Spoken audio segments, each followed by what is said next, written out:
Berikutnya kita ke Postman ya. Ini Postman-nya opsional, teman-teman bisa ikutin apa enggak. Uh, tapi lebih baik dicoba juga ya, karena di Postman-nya ini nanti kita akan registrasi akun untuk aplikasi CAP 404. Karena di aplikasi CAP 404 ini nggak ada halaman registrasinya. Jadi registrasinya harus pakai Postman. Tapi tersedia juga untuk halaman loginnya. Kalau loginnya nggak masalah. Untuk registrasinya aja di Postman. Nah, ini penjelasan singkat aja. Postman ini untuk kita mencoba API tanpa harus kita bikin website atau mobile aplikasinya dulu nih. Nah, itu gunanya Postman nih. Nah, ini contoh Postman-nya ya. Nah, di sini teman-teman akan registrasi. Nah, registrasinya nanti teman-teman lewat sini. Nah, untuk loginnya teman-teman juga bisa tes dari Postman untuk ngecek dia berhasil apa enggak. Atau nanti loginnya ketika teman-teman udah implementasi yang halaman loginnya, API di halaman loginnya ya. Itu penjelasan singkat Postman ya. Dan di Postman ada beberapa metode yang sering dipakai. Get, post, put, sama delete ya. Di website maupun mobile apps biasanya pakai itu sih. Di luar itu saya belum pernah pakai, baru 4 ini aja. Nah, ini contoh kalau kita install Postman. Ini ada step-stepnya nanti. Nah, ini contoh contoh API yang untuk mendaftar ya. Nanti teman-teman dapat Postman collection-nya, jadi nggak masalah. Nah, nanti value-nya kayak gini. Isikan data-data teman-teman, email sama password-nya. Setelah diklik daftar, nanti akan dapat respon seperti ini ya. Kalau dapatnya seperti ini berarti daftarnya udah berhasil. Nah, next-nya kita coba ke alamat login ya. Loginnya kita coba masukkan email sama password-nya. Kalau kita klik send, dia bakal tampil seperti ini lagi. Berarti loginnya berhasil gitu aja sih. Nah, berikutnya fetching data atau ketika request data ke endpoint atau ke Axios-nya ya. Kita akan pakai keduanya, cuma kita akan pakai fetching itu di halaman login aja, seingat saya. Terus sisanya kita akan pakai Axios ya, karena di dunia kerja kebanyakan tuh pakai Axios sih. Jadi biar lebih biasa dia. Nah, yang pertama instalasi ya. Instalasinya pasti buka terminal, terus kita jalankan npm install Axios, atau kalau pakai yarn ya silakan pakai yarn, nggak masalah. Dokumentasinya aja di sini ya, ada di npm.js.com package/ios. Yang pertama pasti kita implement API login karena halamannya tadi kita udah buat, terus kita bikin endpoint-nya nih. Nah, endpoint-nya biasanya saya simpen sendiri di folder endpoint atau teman-teman bisa namain bebas service atau apapun. Kita kategorikan dia out ya. Nah, kita masukkan endpoint loginnya nih. Oke, nah di sini kita pakai fetch JavaScript fetch ya. Oke. Untuk penjelasannya sih di sini ada parameter. Jadi login itu kita butuh email sama password. Ketika ketika kita pakai endpoint-nya itu kita harus ketika kita pakai fungsi loginnya kita harus menyertakan juga email sama password-nya. Habis itu sama fetch-nya akan dikirim ke URL camp-nya ya, camp 404 ke login. Habis itu kita metodenya post ya. Metodenya itu kita tahu dari mana? Kita tahu dari Postman-nya, dari Postman Collection atau dari backend atau yang membuat API-nya. Terus bodinya kita isikan nih. Bodinya ada email, password, sama password confirmation yang udah kita kelompokkan di form data. Nah, tinggal dimasukkan aja form datanya. Habis itu kita await ya. Kita tunggu ini selesai, baru jalan keduanya. Responnya kita bentuk JSON. Habis itu kita cek nih. Ada data usernya apa enggak? Ada akses tokennya apa enggak? Kalau ada, berarti dia terhitung berhasil ya. kita returnkan responnya. Ketika nggak ada salah satu, pakai tanda tanya ini dia nggak ketemu, dibaca lagi nih message-nya apa. Ketika ada message-nya berarti kita munculkan alert yang berisikan message error-nya. Kalau ada error-nya, kita munculkan error-nya nih. Kalau di luar yang lainnya, di luar status message sama error, biasanya dia masuk ke catch nih. Bisa karena server error dan lain sebagainya. Nah, itu kita munculkan loginnya gagal, gitu aja. Nah, next, untuk implementasinya tinggal buka halaman login index.js, terus kita importkan API login, kita bikin fungsi baru namanya handle login. Nah, handle login itu ketika kita klik tombol login, dia akan menjalankan fungsi handle login, di mana dia akan mengecek nih emailnya valid apa enggak, pakai format regex ya. Untuk format regex ini nggak akan saya jelaskan, karena akan panjang. Jadi format regex, teman-teman bisa baca sendiri, atau googling ya. Ketika emailnya tuh sesuai dengan regex-nya, atau regular expression, ketika salah ya, itu dia akan memunculkan error ya. Dan juga ketika passwordnya kurang dari 6, itu kita akan munculkan juga alert password kurang dari 6. Nggak boleh kurang dari 6 ya. Setelah pengecekan dua ini berhasil, kita akan hit endpoint API login, kita kirimkan data email sama passwordnya dari useState. Nah, terus habis itu dia akan menangkap respon nih. Ketika responnya itu objek atau sukses gitu ya, dia akan dipindahkan ke halaman main tab. Tapi ketika dia nggak ngereturnya false atau dapat message error dan sebagainya, dia nggak bakal dipindah ini karena dia dianggapnya gagal gitu. Dia kita cek aja ketika dia berhasil.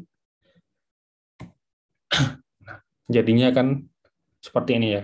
Email tidak valid, password kurang dari 6, kalau berhasil bahkan pindah ke halaman login. Itu aja sih. Terus kita juga butuh yang namanya async storage. Dia ini seperti cookies ya kalau di website. Jadi dia seperti tempat penyimpanan di mobile application React Native ya. Ketika kita menyimpan sesuatu di async storage, datanya nggak bakal hilang meskipun kita close aplikasinya ataupun kita hapus history aplikasinya ya. Datanya bakal hilang kalau kita memang uninstall aplikasi atau dengan sengaja menghapus data yang ada di async storage. Itu dua itu aja yang membuat datanya hilang ya ketika kita simpan di async storage. Nanti juga akan ada redact, tapi nanti juga akan saya jelasin juga bedanya sama async storage ya. Oke, ini penjelasan panjangnya. Teman-teman bisa baca nanti di PPT, juga bisa baca dokumentasinya di React Native Async Storage. Nah, kita akan bikin folder namanya utility, kita singkat utils. Di sini, itu yang berisikan async storage-nya. Jadi, ada beberapa fungsi. Ini udah ada di dokumentasi async storage ya. Menyimpan datanya, mengambil datanya, sama menghapus datanya gimana. Oke. Habis itu di pengecekan login nih. Nah, di pengecekan loginnya, itu kita juga cek juga dia udah login apa belum sih sebenarnya nanti. Nah, ini di halaman Ranges Individual Data, itu kita importkan dulu. Jadi ketika ada perpindahan halaman itu, kita akan cek dia itu udah login apa belum ya. Kalau belum login, bakal dilempar ke halaman home nantinya. Terus kita implementasi juga API banner-nya. Nah, di sini kita kelompokkan jadi satu juga. Ada beberapa. Get list API banner. Post ini untuk kita menyimpan, terus ada delete API banner. Nah, di sini akan pakai Axios. Kalau kita lihat di Axios itu jauh lebih simpel ya daripada pakai fetch. Terus habis itu kalau dia berhasil, kita kembalikan data message-nya. Nah, ini untuk get list-nya. Ketika error, baru kita munculin get list banner violet. Error ini semisal servernya mati dan lain sebagainya ya. Terus kita implement juga API materials atau API produknya juga. Nah, karena di endpoint dinamain materials, sedangkan di frontend-nya kita pakai nama produk, kita sesuaikan juga API material ya. Teman-teman ya bisa salin aja sih. Ini sama kayak yang produk tadi. Terus implement API get banner pada homes. Nah, di halaman hoops-nya tadi, di slicing, itu kita pakai data dummy. Nah, di sini kita akan coba implementasi asli, pakai data yang sesungguhnya dari endpoint atau dari server ya. Nah, ini kita hapus dulu data dummy-nya, habis itu di importnya kita tambahkan API getlist banner. Ya, API getlist banner yang ini ya. Data dummy-nya udah kita hapus, karena udah nggak kepake lagi. Habis itu kita bikin function initial value. Terus kita masukkan ke use effect. Jadi use effect ini akan menjalankan hal-hal di dalamnya ketika kita membuka halamannya untuk pertama kali. Jadi ketika kita buka halaman home, dia akan menjalankan use effect. Use effect ini akan menjalankan fungsi yang ada di dalamnya. Fungsinya apa sih? Fungsi yang ada di dalamnya tentunya get initial value ya. Di sini dia akan minta data ke server gitu. Jadi ketika buka halaman home, dia akan minta data ke server, data bannernya. Habis itu kita simpan ke use state. Setelah kita simpan ke use state, yang state banner, kita akan baca data bannernya di flat list. Ketika bannernya ada, maka karoselnya akan mencetak bannernya ya. Kita juga kasih pengecekan ya. Ketika bannernya itu bersifat, ketika kan kebetulan bannernya array ya. Ketika bannernya itu lebih dari 0, maka komponen bannernya akan dimunculkan dan properti dan data bannernya juga akan dilempar ke komponen carousel. Ini juga berlaku juga untuk yang produk. Nah, di sini juga kita akan sesuaikan ya, karena di bannernya tadi kita bikinnya dummy, dan ketika dibikin oleh backend itu nama-namanya sedikit berbeda. Contoh tadi kita namakan image ya, terus diganti jadi foto gini-gini. Nah, nanti dia bakal tampil data yang dari server nih. Nah, terus ada implementasi get material pada home. Nah, ini kurang lebihnya sama. Cuma karena ini tiap value-nya, dia nggak minta data banner juga, dia minta data materialnya. Karena dalam satu halaman ada 1 sama 2 data ya, yang dari server. Kita langsung minta keduanya, terus kita simpan juga. Habis itu di bagian datanya, di flatlist, itu kita ganti dengan data produk, terus di card-nya juga kita sesuaikan nih. Sebelumnya itu kita pakai properti yang dari data dummy, terus kita sesuaikan dari respon endpoint ya. Habis itu dia bakal tampil sesuai yang kita inginkan ini. Itu juga untuk implement yang di lainnya ya. Ini yang pada setting banner. Nah, ini juga kita pakai endpoint get ya, sama kayak yang di depan. Cuma kita implementasinya di halaman setting bannernya tentu saja. Kita kasih nama ini initial value. Nah, di sini kita nggak pakai use effect, kita pakainya use focus effect. Bedanya apa? Use focus effect ini dia dari React navigasi ya. Kalau use effect dia dari importnya dari React Native aja. Use focus effect ini ketika kita membuka halamannya, nggak cuma pertama kali, itu dia pasti dijalankan terus-terusan nih.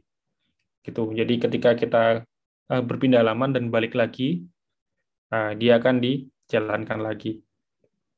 Beda sama yang use effect ya. Ketika kita pertama kali buka aja dijalankan. Oke, di sini kita juga hapus data dummy-nya. Terus di setting card-nya juga kita akan sesuaikan ya. propertinya, yang foto sama title. Nanti dia bakal tampil sesuai dari endpoint. Nah, untuk post bannernya, atau ketika kita simpan data bannernya ya. Nah, ini nih.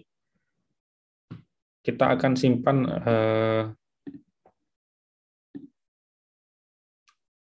ini, foto kota sama title-nya nih. Jadi ketika kita udah mengisikan data, kita akan cek ya sebelum kita kirim. Kalau udah terisi baru kita bisa save gitu ya. Pengecekannya di sini ada dua, namanya nggak boleh kosong sama gambarnya nggak boleh kosong nih.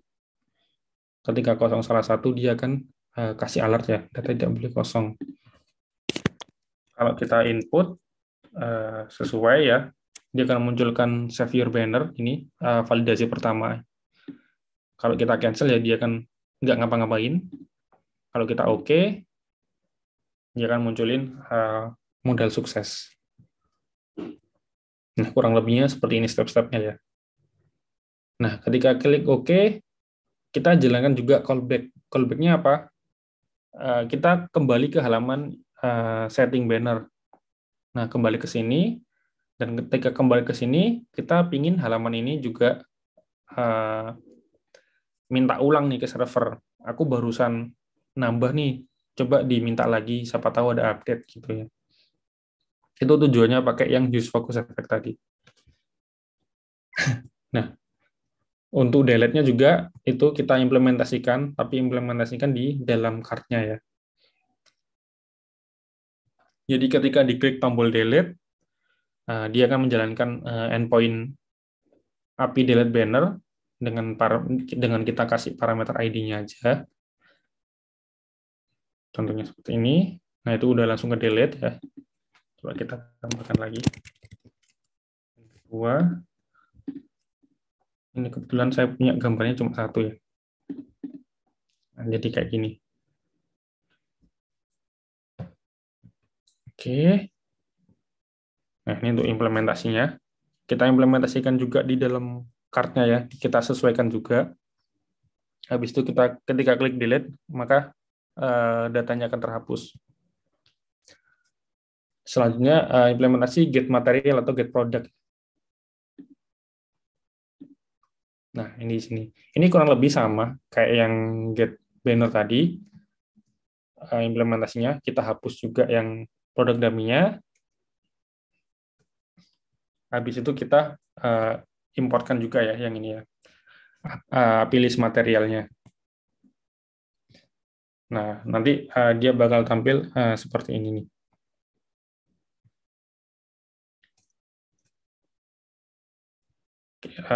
Oke, kita skip dulu. Nah, nanti jatuhnya seperti ini, sama kayak yang banner tadi. Oke, sama yang edit produk dan juga akhirnya kurang lebih sama kayak yang banner tadi. Jadi teman-teman nggak usah bingung. Kita skip langsung ke instalasi produk nih. Di instalasi produk, di instalasi Redux, sorry.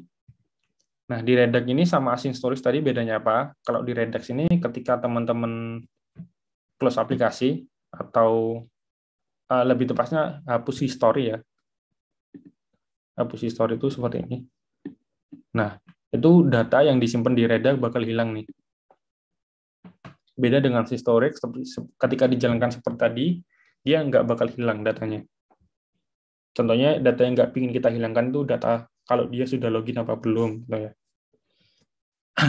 Redux ini nyebutnya state management, jadi dia bersifat sama kayak state. Datanya juga akan hilang ya ketika di close gitu. Nah, ini untuk Redux-nya kita akan pakai untuk implement fitur keranjang ya. Nah, untuk Redux sendiri yang lebih kompleks susunannya biasanya seperti ini. Sorry, Redux ya. Kita bikin action sama reducer sama store ya. Store ini nanti kita akan baca di app.js. Jadi seluruh aplikasi akan baca dari sini. Terus kita akan bikin yang namanya reducer sama action. Jadi action ini berisikan sebuah function-function. Ketika kita panggil functionnya, dia akan melakukan penyimpanan ke dalam Redux. Nah, nanti akan dipisah-pisah ya. Fungsinya dia menjalankan apa nih? Contoh tipenya action remove card item.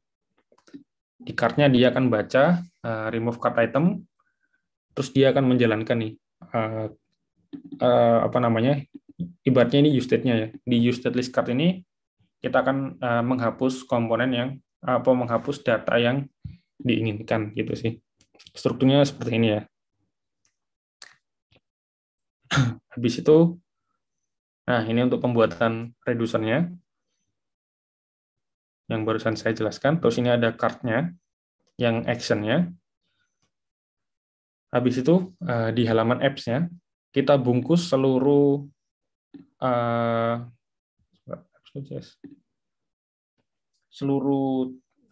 navigasi atau seluruh halamannya dengan Redux-nya. Kita import juga provider, import juga store-nya. Nanti kita bungkus seperti ini.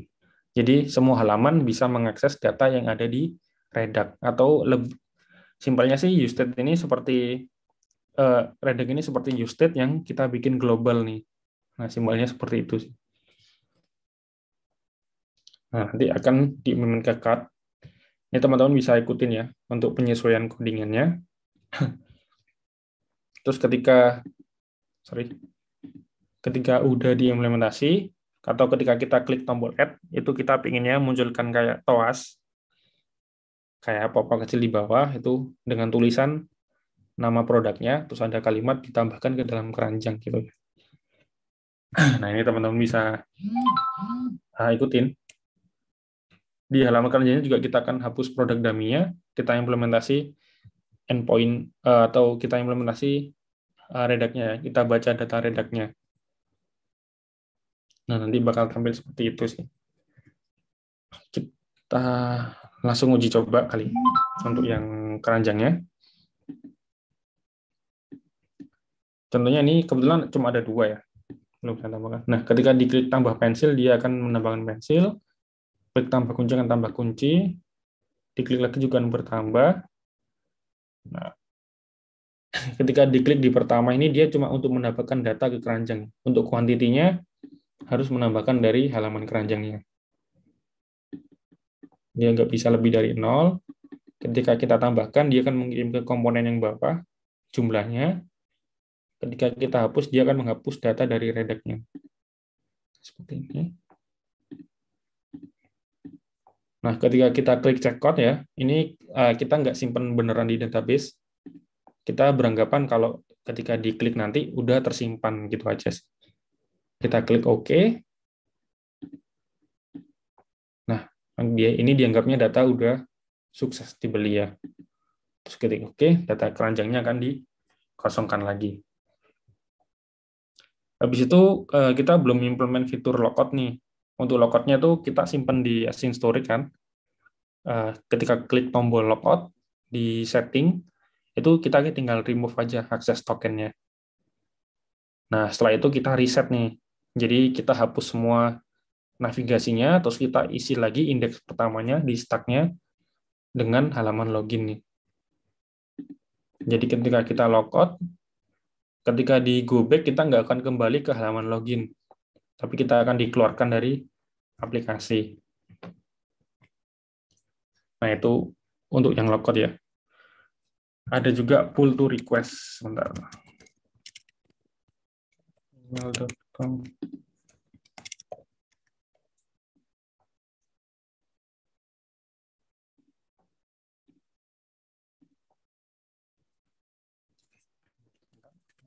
Nah, yaudah. Nah, pull to request ini fitur dari React Native. Untuk settingnya, untuk penggunaan ini kita harus pakai flatlist ya, pull to request ini. Kalau scroll view itu juga bisa sih sebenarnya. Nah, implementasinya ini refresh controller, terus kita masukkan komponennya refresh controller. Itu gunanya apa? Itu biasanya yang kita pakai yang buat nge-refresh halaman. ketika kita refresh, kita menjalankan fungsi get initial value-nya lagi. Itu kita jalankan lagi nih, get initial value-nya. Jadi lebih ke arah kayak kita minta data lagi nih, datanya kita perbarui ini. Nah, ini contoh bannernya udah ada 2 ya. Ini bisa teman-teman ikutin nanti. Terus yang terakhir mengganti icon aplikasi nih. Ini teman-teman masuk ke Android, ke apps ya.